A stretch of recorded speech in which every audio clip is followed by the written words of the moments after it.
आप देख रहे हैं हरियाणा न्यूज। मैं हूं आप सभी के साथ पूजा कविया। आंदोलन की आग में जले हरियाणा की तस्वीर कुछ और होती अगर पुलिस ने अपना काम ठीक तरह से किया होता। आंदोलन खत्म होने के बाद एक सामने आ रहे वीडियो ने पुलिस का सच सबके सामने ला दिया है। जी हां, ये पुलिस का वीडियो हम आपको दिखाएंगे, लेकिन उससे पहले सीधा रुख करते हैं मन की बात की तरफ। प्रधानमंत्री नरेंद्र मोदी मन की बात कर रहे हैं। आपकी इस यात्रा में आपके साथ शरीक होना चाहता हूं। आपको आपके बच्चों की एग्जाम की जितनी चिंता है, मुझे भी उतनी ही चिंता है। लेकिन अगर हम एग्जाम को, परीक्षा को देखने का अपना तौर तरीका बदल दें, तो शायद हम चिंता मुक्त भी हो सकते हैं। मैंने पिछली मेरी मन की बात में कहा था कि आप नरेंद्र मोदी ऐप पर अपने अनुभव, अपने सुझाव मुझे अवश्य भेजिए। मुझे खुशी इस बात की है, शिक्षकों ने, बहुत ही सफल जिनकी कैरियर रही है ऐसे विद्यार्थियों ने, माँ बाप ने, समाज के कुछ चिंतकों ने बहुत सारी बातें मुझे लिख करके भेजी हैं।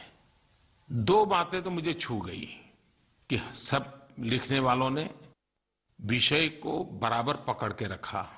दूसरी बात, इतनी हजारों मात्रा में चीजें आई कि मैं मानता हूं कि शायद ये बहुत महत्वपूर्ण विषय है, लेकिन ज्यादातर हमने एग्जाम के विषय को स्कूल के परिसर तक या परिवार तक या विद्यार्थी तक सीमित कर दिया है।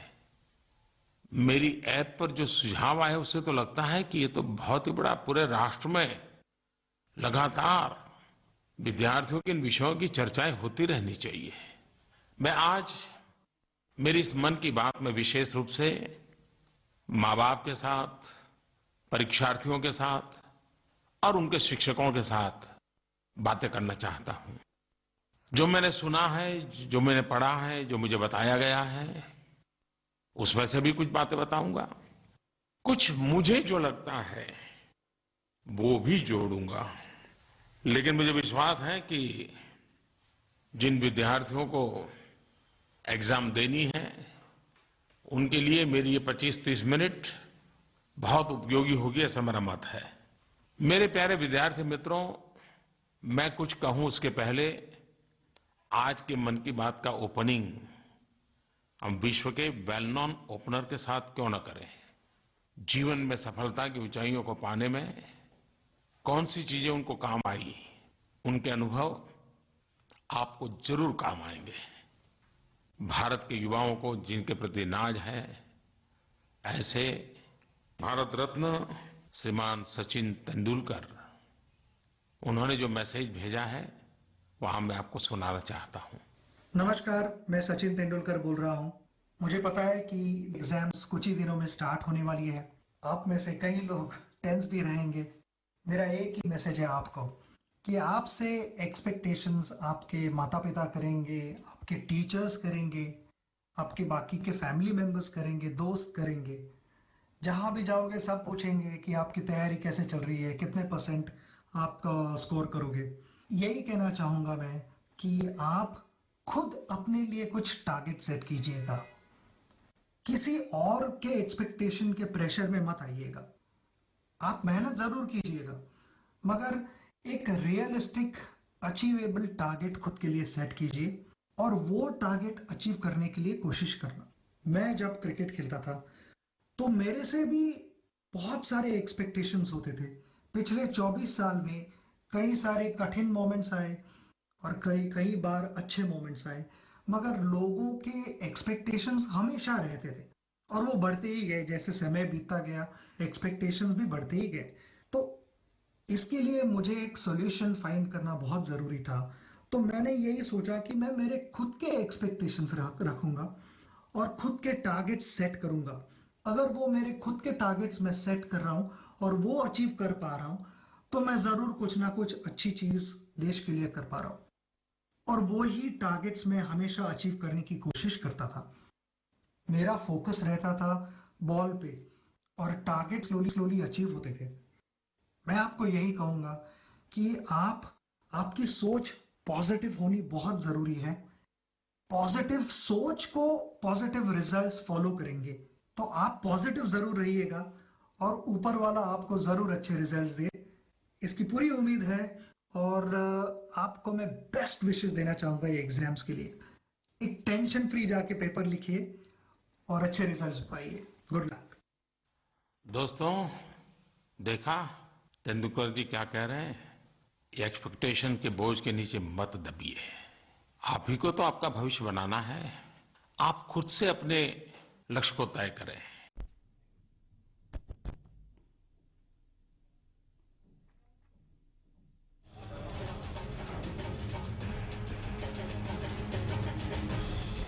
तो इससे पहले आप सुन रहे थे मन की बात, जहां पर प्रधानमंत्री नरेंद्र मोदी छात्रों को संबोधित करते हुए नजर आ रहे थे। लेकिन अब हम बात करते हैं प्रदेश की। जी हाँ, रोहतक में हुई गुंडागर्दी का एक और वीडियो सामने आया है। दुकानें लूट रही हैं, पुलिस मूक दर्शक बनी वहां पर नजर आ रही है।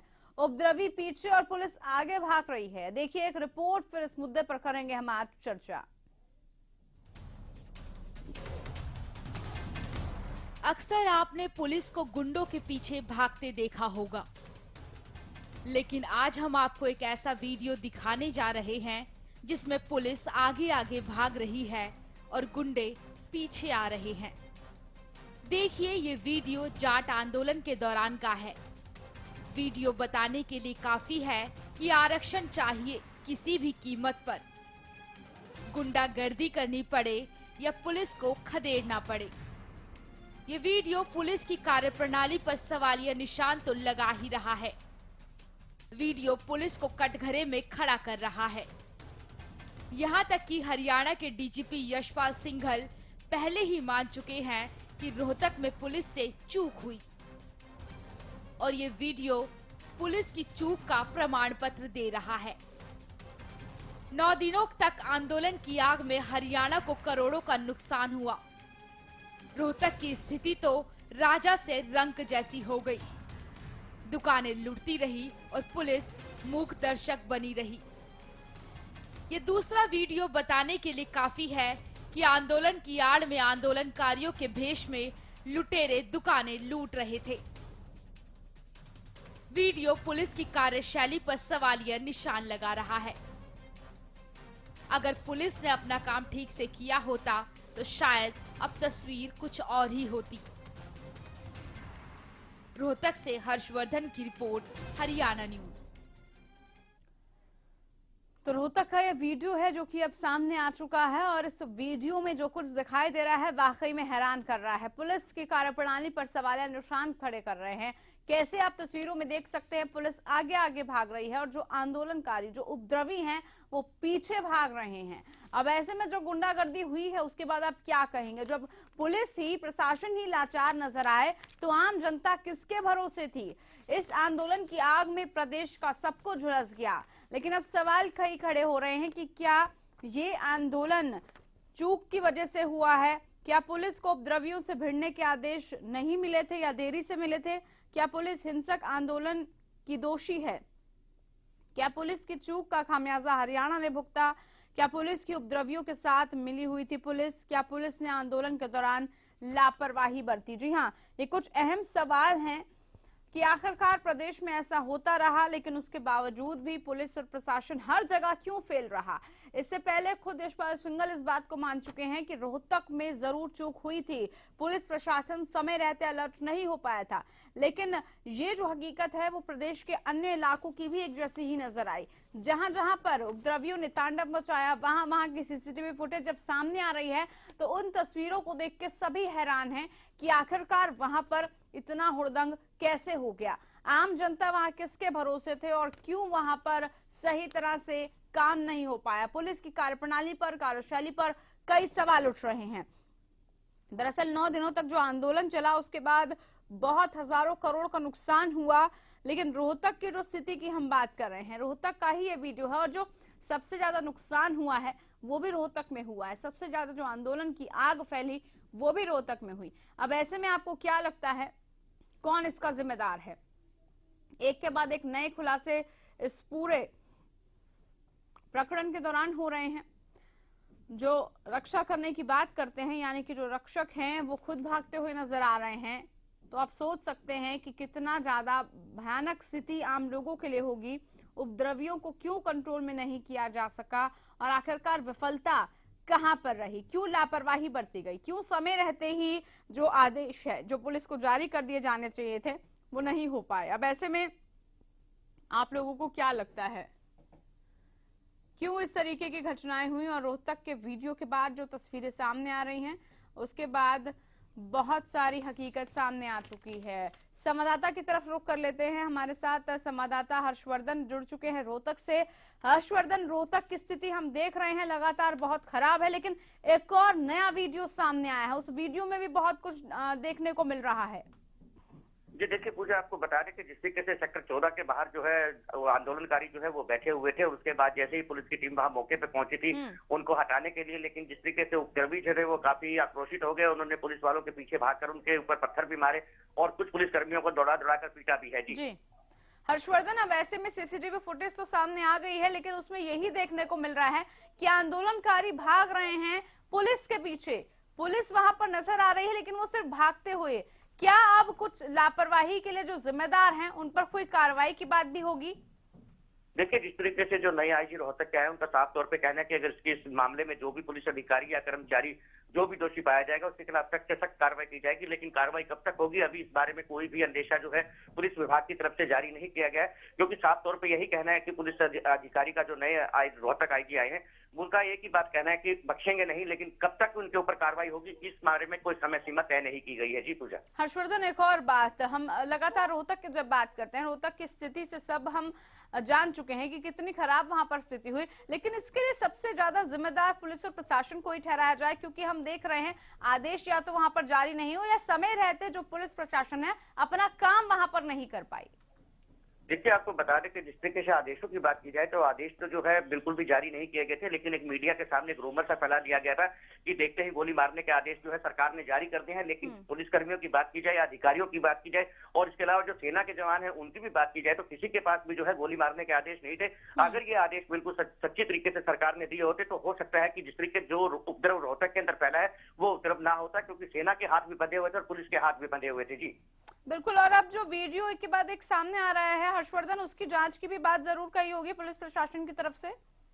देखिए बिल्कुल जिस तरीके से अभी फिलहाल जो पुलिस है उपद्रवियों की जांच कर रही है और काफी मात्रा में जो है 70 के करीब जो है उपद्रवियों को गिरफ्तार भी किया जा चुका है और लगभग काफी के खिलाफ जो है मामले भी दर्ज किए जा चुके हैं। लेकिन जिस तरीके से सीसीटीवी फुटेज की बात की जाए तो पुलिस कई बार क्या है उनमें चेहरे पहचानने में असक्षम सी नजर आ रही है, क्योंकि काफी धुंधलाहट भरे चेहरे होते हैं ये, और इसी वजह से जो है पुलिस आरोपियों तक जल्द से जल्द नहीं पहुंच सकती। फिलहाल पुलिस की जो टीमें हैं लगातार इस दबिश में बैठी दबिश दिए हुए हैं कि किसी तरीके से जो उपद्रवी है जो सीसीटीवी फुटेज में नजर आ रहे हैं या किसी के वीडियो कैमरे में नजर आ रहे हैं, क्योंकि जिस तरीके से पुलिस अधीक्षक ने अपील की थी रोहतक में आते ही शशांक आनंद ने चार्ज संभालते उन्होंने कहा था जिसके पास भी कोई वीडियो वायरल है तो उसको वो तुरंत वायरल कर दे और पुलिस को उसका नाम जो है गुप्त रखा जाएगा। उसके बाद जो है पुलिस को काफी सफलता हाथ लगती नजर आ रही है, क्योंकि काफी वीडियो जो है पुलिस के पास आज की डेट में जो है अवेलेबल हो चुके हैं और उन्हीं के आधार पर पुलिस है जो कार्रवाई कर रही है। जी पूजा। चलिए, बहुत शुक्रिया आपका हर्षवर्धन जानकारी देने के लिए। तो अब कार्रवाई की बात तो की जा रही है, लेकिन वो कार्रवाई आखिरकार कब की जाएगी और कब तक ऐसे पुलिस वालों पर शिकंजा कसा जाएगा जिसकी लापरवाही की वजह से आम जनता को वहां पर बहुत परेशानी हुई। चर्चा आगे भी जारी रखेंगे, लेकिन रुकते हैं छोटे से ब्रेक के लिए।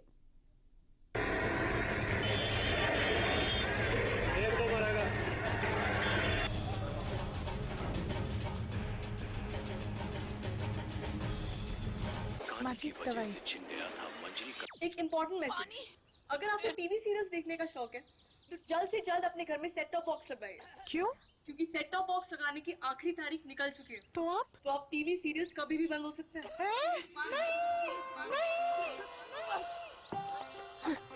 नहीं, सीरियल्स के बिना दिन कैसे कटेंगे हमारे? आप ही बताइए ना, कौन सा सेट टॉप बॉक्स लगवाए? सिंपल, सेट टॉप बॉक्स मतलब डिश टीवी, क्योंकि डिश टीवी है 10 करोड़ लोगों की पसंद। इंडिया का सबसे भरोसेमंद डीटीएच ब्रांड भी यही है। और हाँ, अब डिश टीवी के साथ अपना मनोरंजन खुद चुनिए। पैक सिर्फ 99 रुपए से शुरू। सेट टॉप बॉक्स मतलब dish TV. First wish pregnancy test kit, अब घर बैठे माँ बनने की खुशी को करें पक्का, सिर्फ 5 मिनटों में। अब आपकी first wish help ready first wish. क्या आपने कभी किसी शख्स को ऐसे ही हाई वोल्टेज करंट के साथ खेलते हुए देखा है? आखिरकार इसके पीछे की सच्चाई क्या है? क्या ये चमत्कार है या फिर विज्ञान है?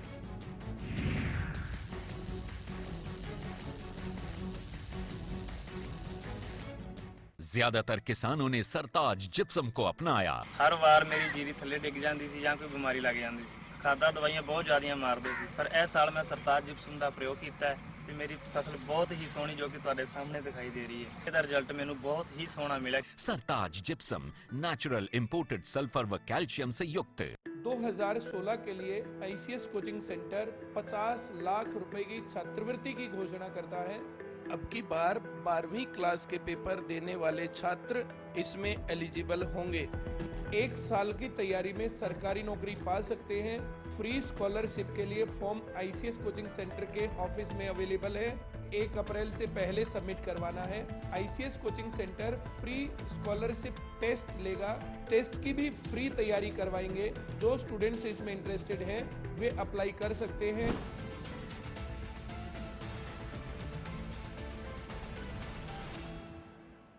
ज्यादातर किसानों ने सरताज जिप्सम को अपनाया। बिल्कुल क्लियरिटी नहीं है, बिल्कुल सफेद सफेद नजर आ रहा है। जो मिट्टी में जो कमियां हैं उनको दूर करने के लिए, पोषक तत्वों के लिए सरताज से बढ़िया मुझे अल्टरनेटिव कोई नजर नहीं आया। ज्यादा से ज्यादा सरताज यूज कीजिए। सरताज जिप्सम नेचुरल इंपोर्टेड सल्फर व कैल्शियम से युक्त। एक ऐसा नाम कॉमेडी का जिसे सुनकर ही चेहरे पे बड़ी सी स्माइल आनी पक्की है। अब आपका नाम वैसे? मेरा सुदेश है। सुदेश है आपका? मेरा तो Shahrukh Khan. Hello everybody, Haryana news में आप लोगों का बहुत बहुत स्वागत है। हमें कृष्णा सुदेश कॉमेडी सर्कल में 10 साल से ऐसी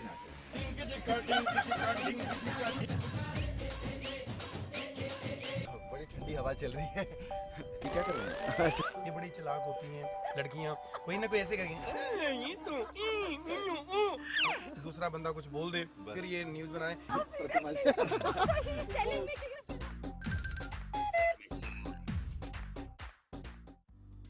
सिरसा में अब खत्म हुआ अंतर्राष्ट्रीय स्तर की शिक्षा का इंतजार। MDLR ग्रुप लेकर आए हैं MDK इंटरनेशनल स्कूल। हरियाणा के हरित क्षेत्र सिरसा में विश्व स्तरीय शिक्षा की खास पहचान। MDK international school Cambridge university London से जुड़े सिरसा के इस पहले रेसिडेंशियल कम डे बोर्डिंग स्कूल के डायरेक्टर हैं कैम्ब्रिज एग्जाम्स के आकलनकर्ता मिस्टर लॉरेंस फ्रे।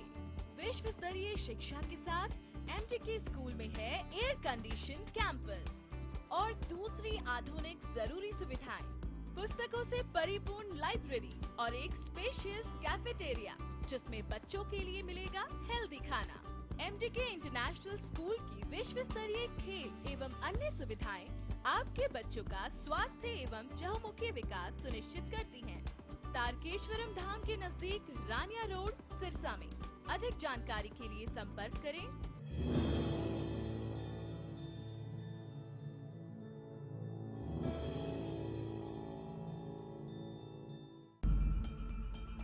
मुरथल में जो हुआ वहाँ पर महिलाओं के साथ भी बहुत गलत हुआ है। SP और DC वहाँ के अभी तक इन रिपोर्ट्स को खारिज करते रहे हैं। ऐसा लग रहा था दबाने की कोशिश करते रहे। अब कपड़े बरामद हो गए हैं, लोगों ने कैमरे पर आके बोलना शुरू कर दिया। सरकार इस मामले में पूरी तरह से गंभीर है। हाँ। और अगर कोई तथ्य सामने आएंगे तो उसमें सरकार किसी भी प्रकार से कार्रवाई करने से चूक। खेतों से कपड़े बरामद हो चुके हैं। अब ये सारी बातों का अब ये जो लेटेस्ट बात आई है, हाँ। अब इन सारी बातों का भी संज्ञान लिया जा रहा है। सरकार इतनी कमजोर, इतनी बेबस हो गई कि उसने इतना ऑर्गेनाइज्ड प्रदेश में होने दिया। लोगों की जान माल की रक्षा करने की हमारी जिम्मेवारी है। हाँ। और उसमें हम पूरा नहीं उतर पाते। मैं इस सच्चाई को मानने से इनकार नहीं करूँ।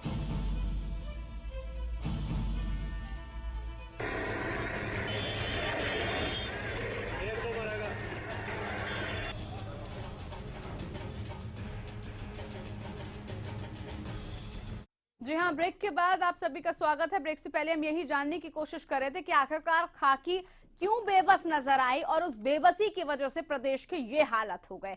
क्या इसके पीछे की वजह है, क्यों प्रदेश में ये हालात बने और इसके पीछे जिम्मेदार कौन है?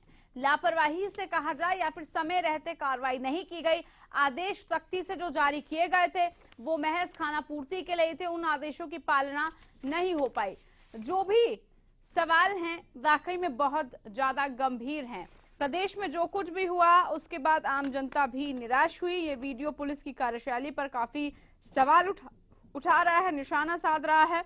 अगर पुलिस ने अपना काम ठीक तरह से किया होता तो शायद जो तस्वीर देखने को मिल रही है वो आज नहीं होती। रोहतक में वैसे भी जो कुछ हुआ उसके बाद कई सवाल खड़े हो रहे हैं। हम लगातार बात कर रहे हैं इस जाट आंदोलन की आग में जो आम जनता का झुलसा, उसका क्या कसूर था। रोहतक फुकता रहा लेकिन जो उपद्रवी हैं वो दौड़ते रहे, और इतना ही नहीं वो पुलिस को भी अपने पीछे पीछे दौड़ाते रहे। आर्मी भी भागी, पुलिस भी भागे, बेबस खाकी नजर आई। रोहतक का वीडियो है जो कि वायरल हो चुका है और पुलिस के पीछे जो है यहाँ पर उपद्रवी भागते हुए नजर आ रहे हैं।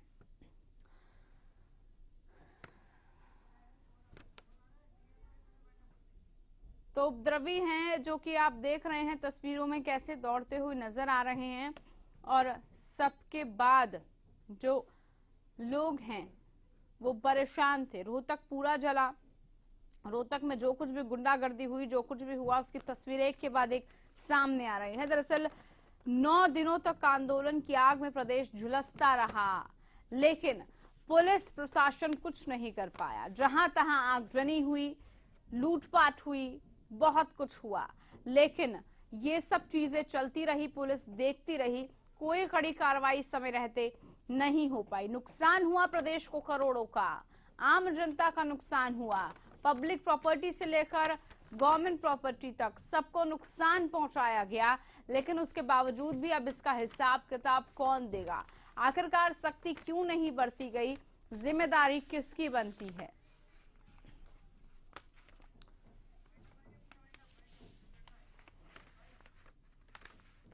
तो यही आज का मुद्दा था हमारा कि आखिरकार बेबस खाकी क्यों नजर आए। फिलहाल इस प्रोग्राम में इतना ही, दीजिए मुझे इजाजत, नमस्कार।